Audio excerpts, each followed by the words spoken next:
Hey guys, welcome to my channel. So చిరా వెళ్ళాక బీచ్కి వెళ్ళకపోతే ఏం బాగుంటుంది. అయినా మేము అనుకొని వెళ్ళలేదు. అక్కడ ఇంకొక స్టోరీ ఉంది బీచ్కి వెళ్ళడానికి.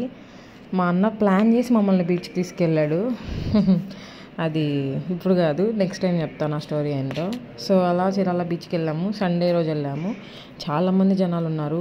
అక్కడ కొన్ని రైడ్స్ ఉంటే ఎక్స్పీరియన్స్ చేద్దామని మా ఆయన ఎక్కేశారు. తర్వాత అయ్యాన్ని మా అల్లుడిని కూడా ఎక్కించాము. వాళ్ళిద్దరిని ఒకసారి పంపించాము, చిన్నపిల్లడు కాబట్టి ఒక్కళ్ళే వెళ్ళకూడదని.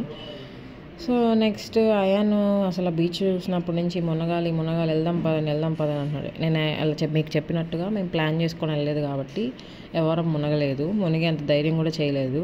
మేము అసలు ఆ ప్రికాషన్స్ ఏమీ తీసుకోకుండా జస్ట్ క్యాజువల్గా చూసేసి వద్దాము అనే టైప్లో వెళ్ళాము.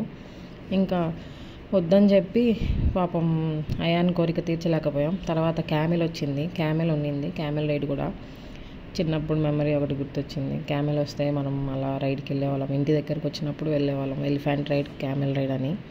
సో అయాన్ని అలాగే మాల్లుడిని ఒక క్యామెల్ రైడ్ చేపించాము. ఇంకా అలా అయిపోయిన తర్వాత వాటరేవ్ బీచ్కి వెళ్ళాము. ఆ వాటరేవ్ బీచ్లో వీడియో తీయలేదు, ఏదైనా అదే బీచే కదా అంతే. ఇంకా ఈ వీడియో నచ్చితే లైక్ చేయండి, షేర్ చేయండి, సబ్స్క్రైబ్ చేసుకోవడం మాత్రం మర్చిపోకండి.